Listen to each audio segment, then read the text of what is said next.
Do you know about the hovering of the clouds, the wonders of one who is perfect in knowledge?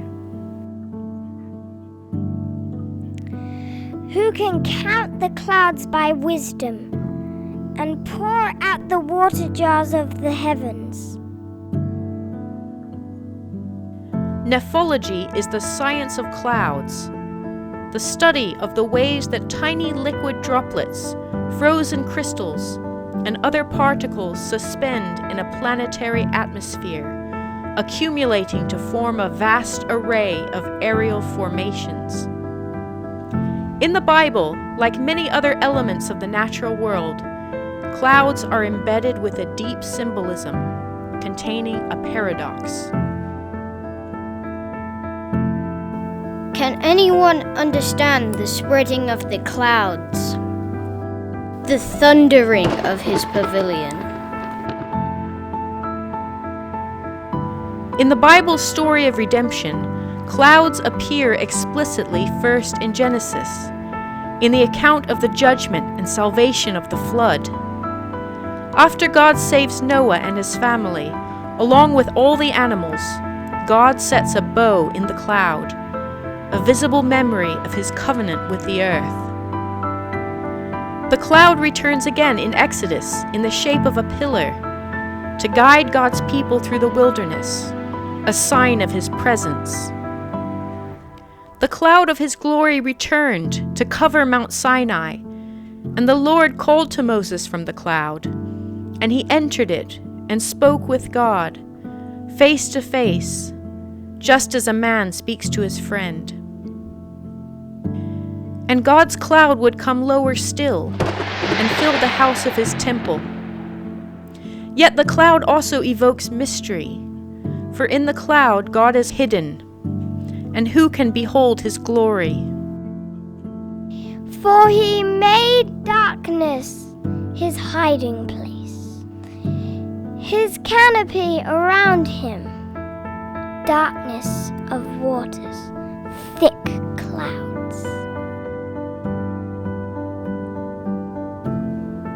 But the Bible uses clouds other ways, like those clouds without water, carried along by winds. These are those atmospheric cirrus clouds, wispy, detached, floating along, all high and mighty, so religious. These are wells without water, clouds that are carried with a tempest, to whom the mist of darkness is reserved forever. Can you raise your voice to the clouds so that an abundance of water will cover you? God is the ruler over clouds.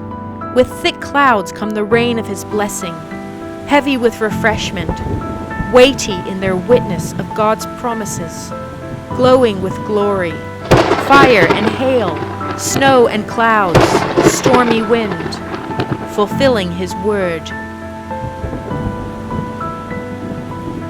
He wraps up the waters in his clouds, and the cloud does not burst under them. In the clouds, God showed Israel favor. But his favor is more than these clouds, for it has a name.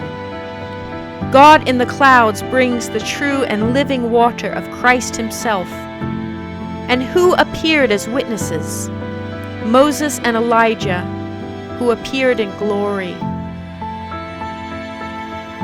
The clouds, these bodies of particles floating in the sky, testify of God's great mystery, that an infinite, eternal God, not bound by his own creation, works outside of space and time to bring his people together.